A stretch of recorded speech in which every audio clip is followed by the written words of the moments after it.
Well, good day, it's Loey Ferret. We are playing Sayanota. Well, the Song of Saya. Is it Saya? It's been a week. Anyway. Yeah, it's been getting interesting in here. So, last episode it was focused mostly on Koji. Koji talking to, what's her name? Tenbo, the doctor, and finding out about the history of Ogai Masahiko, who is now, we know, is well and truly dead. But there's a lot of history around, or a lot of interesting things that we saw. Anyway, onwards we march. When he steps out of the cabin's front door, Koji shivers as the wind tears into his skin. To his surprise, the outside air is even colder than the mud at the bottom of the well. Perhaps the cramped space mitigated the cold somewhat. If he had been exposed to this chill all night long, he would surely have frozen to death. Koji finds two cars parked in the yard. The Mini, next to his Accord, must be Ruko's. When he sits behind the wheel of his car, he gets some relief from the feeling that he has taken the first step, however small, back into his world. He sips the sports drink, wetting his parched throat, and washes down some jelly. His stomach rebels at the sudden influx of food after 36 hours on empty, but he manages to force down the urge to vomit. Koji needs the energy. No matter how hard it is, he must regain enough stamina to overcome the challenges ahead. After forcing down as much food as he could handle, Koji leans back in his seat and takes a short break. When he begins to feel like himself again, he reaches into the back seat and pulls his spare cell phone out of his bag. He never expected that carrying two phones would have been such a stroke of luck. As he calls up Vimineri's number and prepares to hit send, Koji is overcome by a flood of emotion. Rage, despair, sorrow, pity. He is unable to decide what to feel towards his friend. However, there is no time to dwell on the past. Every second lost diminishes the chance of saving Omi and Yo. Koji refuses to consider that it may already be too late. He steels himself and presses the button, then holds the phone to his ear as it rings. The shrill sound seems to go on for longer than it ever has in his life. Right now, Vimineri's number must be displaying the name of the caller. Koji wonders what his reaction will be when he sees it.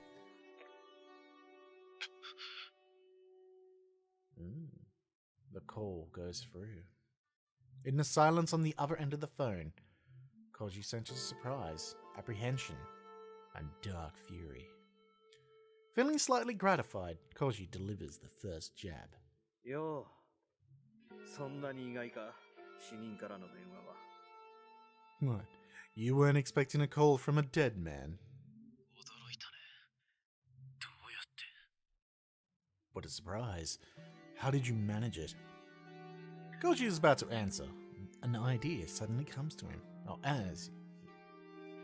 井戸の底に仕掛けがあったのさ。地下の隠し部屋に行くためのな。 There was a secret passage in the well, Koji says, a plan forming rapidly in his mind. It led to a hidden underground lab. He pauses to let it sink in. Then, with satisfaction filling his voice, he says, I met Ogai Masahiko. Oh, that sparks something. Vimineri's gas tells Koji that the advantage is his. Keeping his voice bold, he decides to further exaggerate the truth. Oh,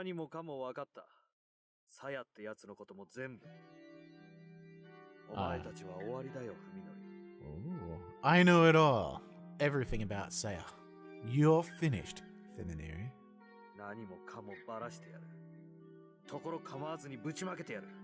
I've got all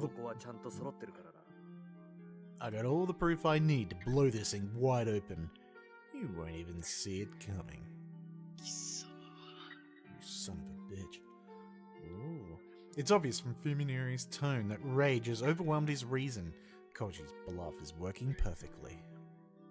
His victory is tainted, however, as Fuminori's response to the name Saya brings a cry of anguish from the corner of his heart that still wants to believe his friend can be saved.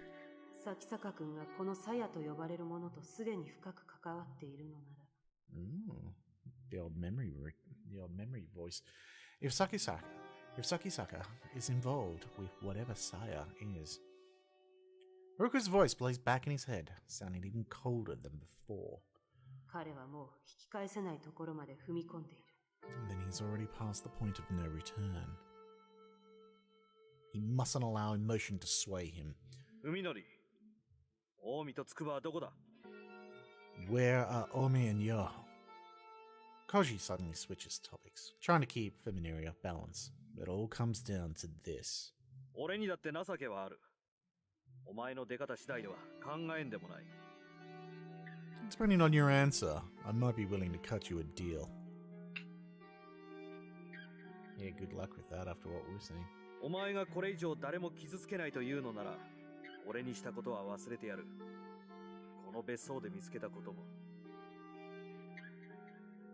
If you swear not to cause any more harm, I'll forget about what you did to me, about what I found at the cabin. 俺だってこれ以上、お前とさやに関わり合いを持つのは願い下げなんだ。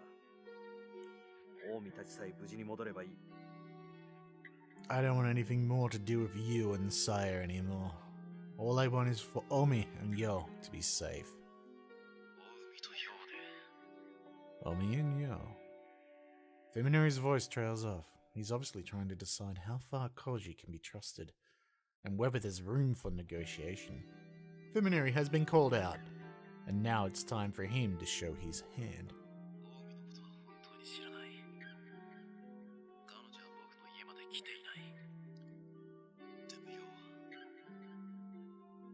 I truly don't know anything about Omi. She never came by my house. Yo, on the other hand. Fuminori pauses, then gives a knowing chuckle that sends chills up Koji's spine. Well, I wonder if she'll really want to leave. お前のところにいるんだな。She's with you, isn't she? Koji is relieved to learn Yo's location, and that she is, at least, still alive. At the same time, however, he remembers that horrifying phone call. It's clear now that Fuminori played some part in Yo's suffering. Had she already fallen into his trap back then? What happened to her? How is she being treated?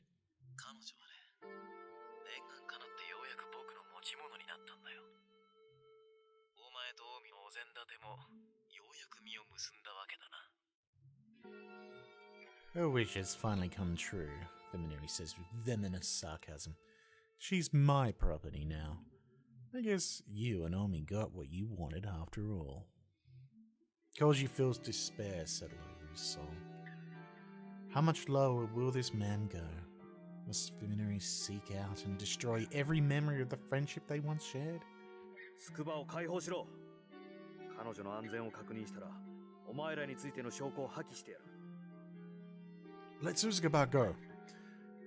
When I'm sure she's safe, I'll destroy everything I have on you and Saya.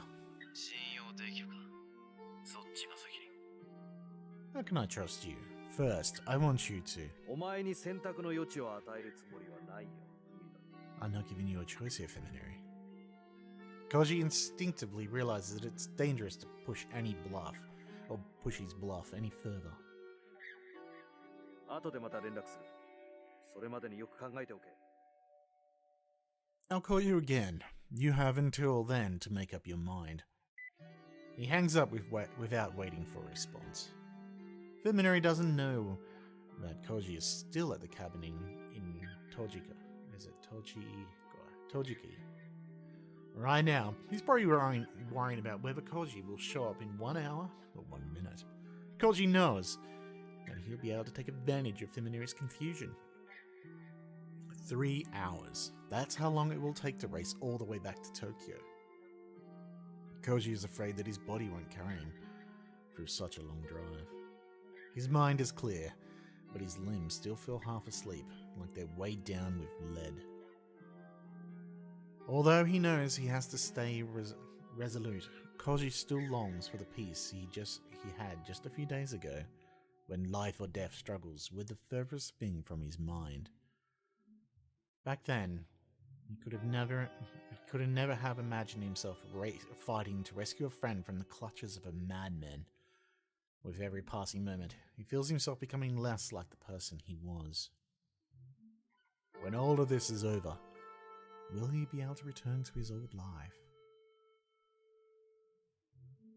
Or will this change continue until it has consumed him utterly? Time is against him. Every second that passes is wasted.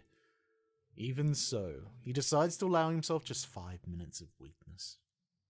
For exactly 5 minutes, he leans against the steering wheel and cries. And when his tears have run dry, his heart is calm. And his heart is calm, Koji starts up his Accord and drives away.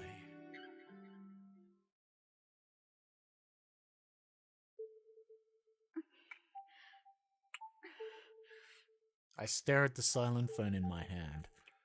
There is anger, of course, but something cold and heavy holds my emotions in check.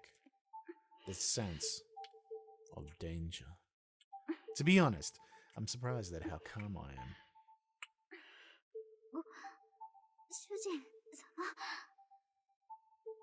Oh boy. Master. Yo looks up at me apprehensively, her head between my thighs. She was attending to my manhood throughout the call. Perhaps mistaking my silence for annoyance, she desperately rubs her breasts against my shaft and attacks the head of my penis with her tongue. The remaining fragments of my memory seem to have joined together, as she has regained some degree of speech. Upon realizing this last night, Saya began to teach her language once more. I assume she wants her pets. I assume she finds her pet's efforts amusing.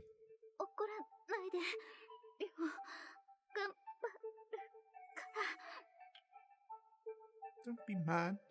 Yo will try harder.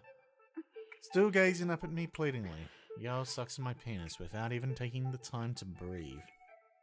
Administrations threaten to fill my mind with a white fog of pleasure that would impede my thoughts. Besides, my arousal has already vanished. At first, I considered making a stop. When I gaze into her puppy dog eyes, however, I begin to think differently. Thanks to Saya, I have a family once again. For the first time, I am becoming aware of the responsibility that places on me. I am now the head of this new Sakisaka household, as well as its only male member. It is my duty to protect, comfort, and ensure the happiness of the women living under my roof. With that in mind, I know that I mustn't show fear or confusion. That would only cause them distress. Continue. Yes, master. I entrust my manhood to Yo's right breasts, basking in the pleasure with one part of my mind, while contemplating our current predicament with the other. It is clear I have made a grave error when I failed to finish Koji off 2 days ago. Right now, I need to set my frustration and anger aside and deal with this problem logically. It's time to leave. I have no way of knowing when Koji escaped from the well, or how much he has learnt, or how many people he has had contact with since then. Now that it is impossible to know how far the problem has spread, merely disposing of Koji won't guarantee our safety.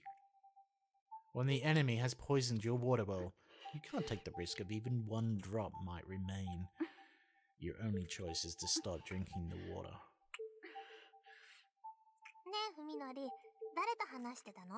Luminary, who were you talking to? Saya returns from the kitchen. She had been gone in search of a midnight snack.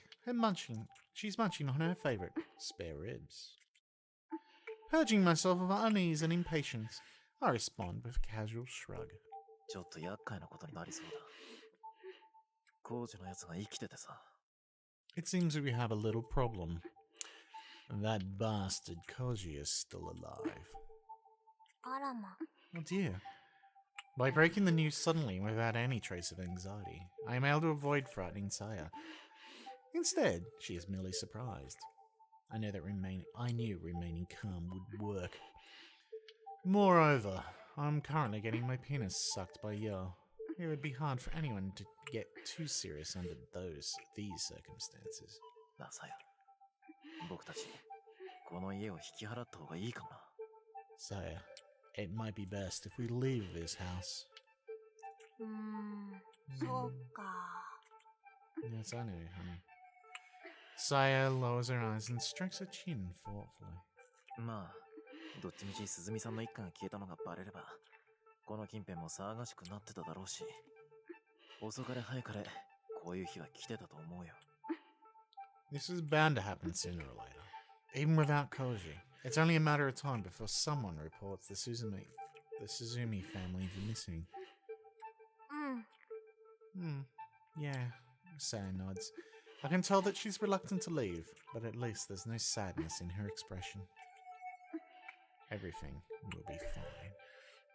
I will protect my life with Saya. Just as I have up until now, I have that power. Knowing that we have overcome one problem fills me with a new confidence. そんなことよりさや、もう、そろそろ。By the way, Saya, I'm almost... ダメダメ。 Huh? Ah, wait. Saya hastily discards her spare ribs and pushes the still-sucking Yo off of me. もう踏み乗りったら、陽のおっぱいだとさやの時より硬くなる。 But Neri, you're never this hard when you make love to me. いや、それは。Well, that goes more censoring, eh? Despite her scolding tone, Saya gently and passionately wraps her mouth around my manhood.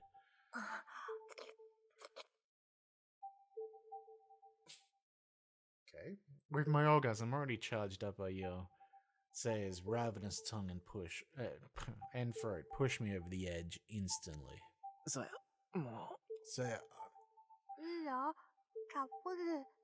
come on, give me your... Before Saya finishes, I thrust deep into her throat and unleash my lust as I stare into her eyes, wide with surprise. Even while moaning around my penis, Saya grabs me firmly by the waist and swallows all of my seed without choking. ごちそうさま。 That was good. う、欲張りだよな、さやは。 You're so greedy, Saya. I smile, I say, smiling wryly as I look at Yo, who's lying limply on the floor. 絶対に独り占めなんだな、それ。You always keep it all for yourself. 当然でしょ。他の女にあげたりしたら承知しないんだから。 Of course. I wouldn't forgive you if you gave it to any other woman. After baring her teeth at me grumpily, she burrows her face into my stomach. 本当に嫌だよ。 I'm serious, okay? It's adorable how Saya goes from angry to pleading like this. I find myself reaching down to muss up her hair. 大丈夫。安心していいよ。さ、じゃあ急いで支度しよう。 Don't worry, I won't. Now then, we better get ready. Okay. We can travel light and take the Suzumi family car. I'd better withdraw everything that's left in my bank account and carry it as cash. I'll need a weapon, something more reliable than a butcher's knife. Koji will most likely follow. He thinks that Yo can still be saved. However, I'm not abandoning this house just to run away. As long as Koji knows our location, we're stuck on the defensive.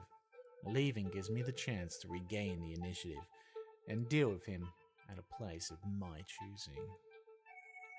The next time we meet, I'll kill him with my own 2 hands. I'll make sure to wring every last drop of life out of his body. A shiver runs through me as I anticipate the battle ahead, and my bloodlust burns like orgasmic fire.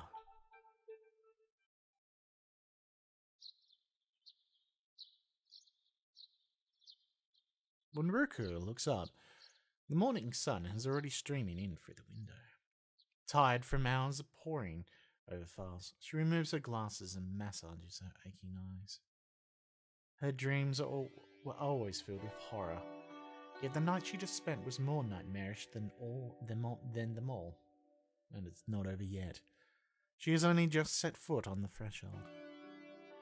As expected, the files left by Ogai Masahiko are not the sort that Ruku can simply pick up and read. Fortunately, Ogai had become too old-fashioned to put his trust in electronic media. If he had encrypted his files on a computer, she would have to find a hacker to decipher them. In fact, she had not employed any kind of code in his writing. He had not employed any kind of code in his writing. That would have been too time-consuming by hand. The method of obscurification he did use was quite simple. Of the files Ruku pulled from his underground lab, the majority turned out to be notes, those from Ogai's days as a student. The important papers were the diaries and research notes that had been scattered throughout the piles of worthless scrap. At first, she began to understand the documents that she had found. She was unable to understand the documents that she had found. Each sheet was covered with a text on one side and blank on the other. Each line was completely unrelated to the next, making it impossible to glean any meaning from the whole. The trick revealed itself, however, when she was sorting the papers that made no sense. She found that each line continued on the same line on a different page. In Ogai's diary, for example, the first day began on the first line, then continued not with the next line, but with the first line on the next page. Similarly, the second day was the second line, and the third day was the third line, and so on and so forth.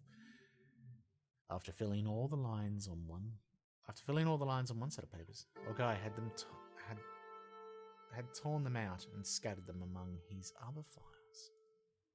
There was no regularity to how the pages were numbered, of course. Unable to locate any sort of key or legend, Ruku had no choice but to figure out the page order manually. Despite knowing that the task would be exhausting, Ruku set to it valiantly. After separating all the loose leaf sheets from the jumbled files, she began the painstaking process of linking pages together according to the contents of their first line. She found that Ogai had dismantled and scattered his diary each time he completed a number of days equal to the lines on one page, and had done the same with his research notes every 30 pages or so. The diary is much easier to restore because the entries varied in length. Later pages had a large number of blank lines. The pages with only one line, therefore, was the last page of the diary, and those with the most blank spaces could be considered closer to the end. Ruku's perseverance had paid off, for she had already succeeded in restoring several volumes of Ogai's diary. As she read them, she feels despair draining her spirit, as it had so many times before. The cursed feeling of powerlessness that comes with knowing hidden truths. Those who had tasted it once shall be beaten down by it again and again, until the day they die. All secrets are connected, after all. Once you have glimpsed even the thinnest fraction of the world's true face, you have no choice but to watch in horror as the veil rolls itself back inch by inch. All that remains is to wait for the day when insanity will crush your reason under its ever-mounting weight. I have succeeded in communicating with the organism. It shows enormous curiosity, and its intelligence is beyond doubt. See research notes for confirmed voice patterns and body language. Its appetite for knowledge is insatiable, and its learning efficiency is off the charts. However, it exhibits absolutely no desire to be recognized as an individual. Its ego appears to be quite weak, suggesting a psyche wholly unlike that of a human.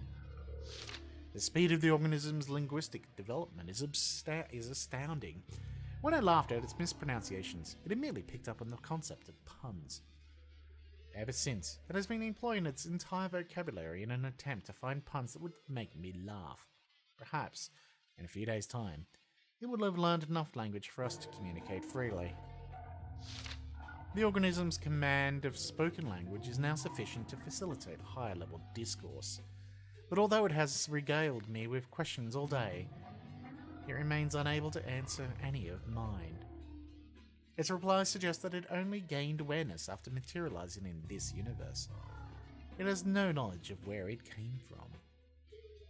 While I am disappointed, the fact that it has reached this level of intelligence only 1 week after starting to think tells me that there is no end to what I can learn from it.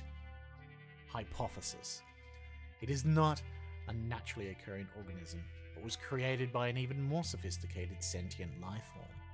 This would explain why it has no ego, yet possesses such a hunger for knowledge. It might be some sort of reconnaissance drone that was sent here from another world. Ruku smiles humorously at for the umpteenth time since she started reading. How wonderful it would be if she could laugh the diary off as the delusions of a madman or the work of a science fiction writer. Alas, she knows far too much. While she thinks back to the many horrors that Ogai brought into her life, the words before her take on chilling credibility. I have confirmed that the organism's brain power far surpasses any humans.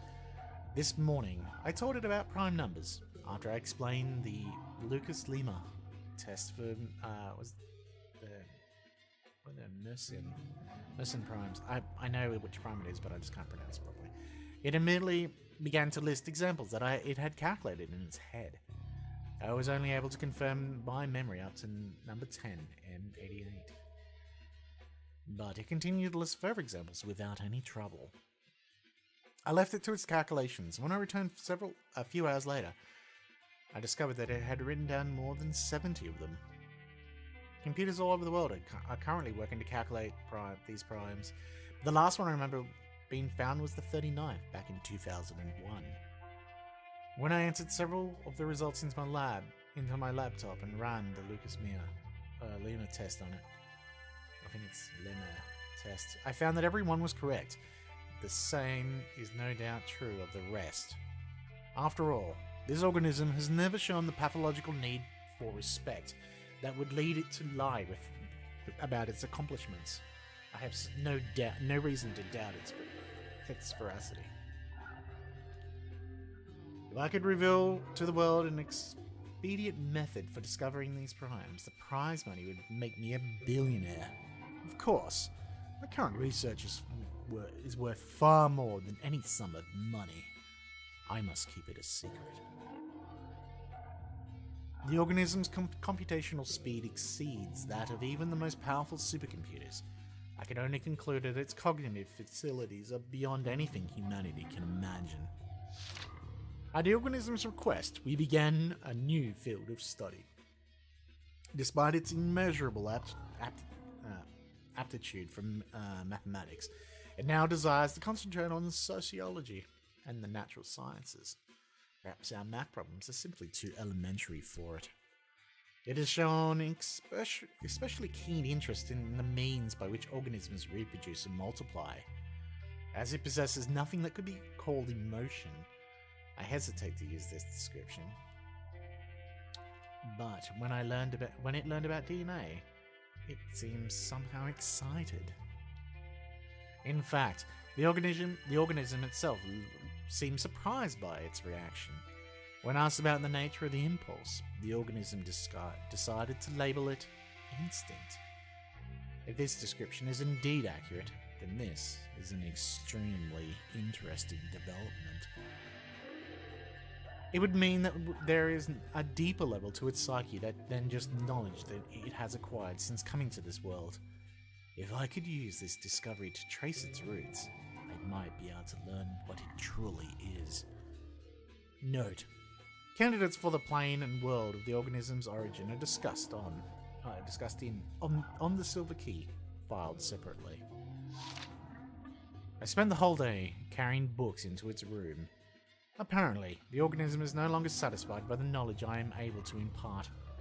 This should come as no surprise, considering its linguistic prowess, but the speed at which it consumes text is astounding. The diary continues for some time, chronicling the intimate relationship between Ogai and it. In the back of her mind, Ruku imagines the old doctor climbing down the well in the middle of the night to hold congress with some inhuman creature in that bizarre laboratory. The image is disturbingly similar to the nightmares that have shattered the silence of many nights with her screams. What follows, however, makes even her worst nightmares pale in comparison. The organism has made a very strange request. This is the first time it has asked for anything other than food and reading materials. I can hardly believe it, but it wants to consume the sperm of living creatures. This is separate from its desire for food. Once again, it is describing this pulse as instinctive. Now that it has declared itself a life form that requires the seed of males, it has begun to identify itself as female. After today, I suppose I shall start having to call the organism a she. Is the personality that she has begun to exhibit really just the imitation created for her own amusement? Ever since she started to immerse herself in our literature, she has been acting astonishingly human. She identifies herself as female and already possesses an enormous store of cultural knowledge. Is she trying to create a human identity for herself based on these? I have seen her laugh, grow angry, and today she cried.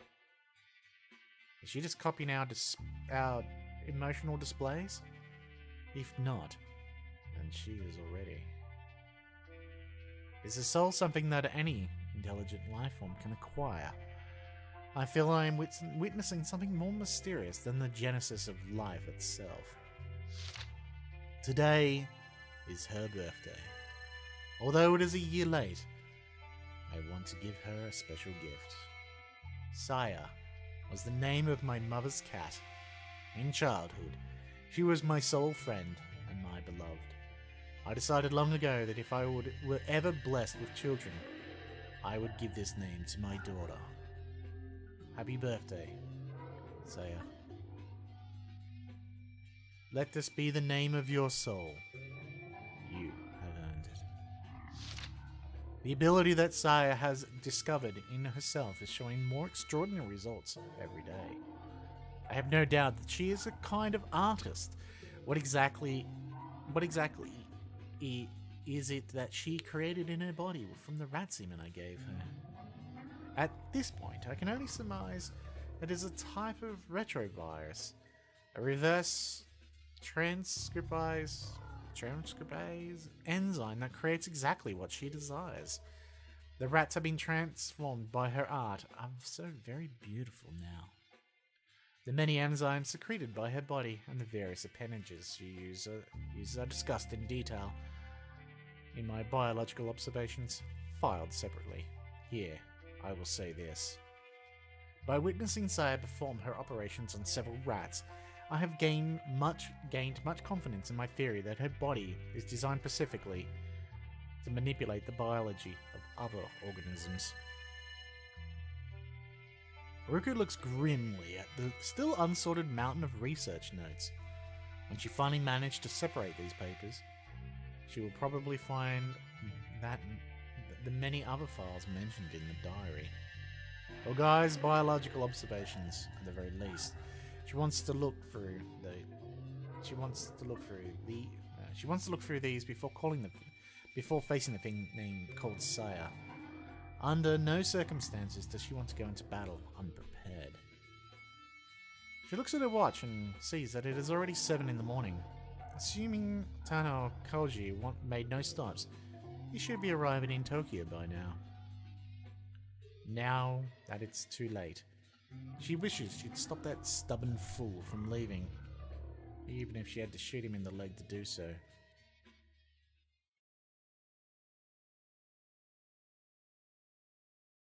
Alright, well, I think what we'll do is we'll leave it there for this episode. It's quite interesting. And, there we go. Things are starting to reach some form of head thing. You know, I can only assume that we're now going to follow Koji, or could be Fumino, on what their paths are, because it definitely seems like we have a collision coming. Anyway, as always, thanks for watching. Hope you've enjoyed. Sorry if I had balls up some pronunciations along the way. Forgive me. I barely have a grasp on English at the best of times. Anyway, till the next episode, enjoy.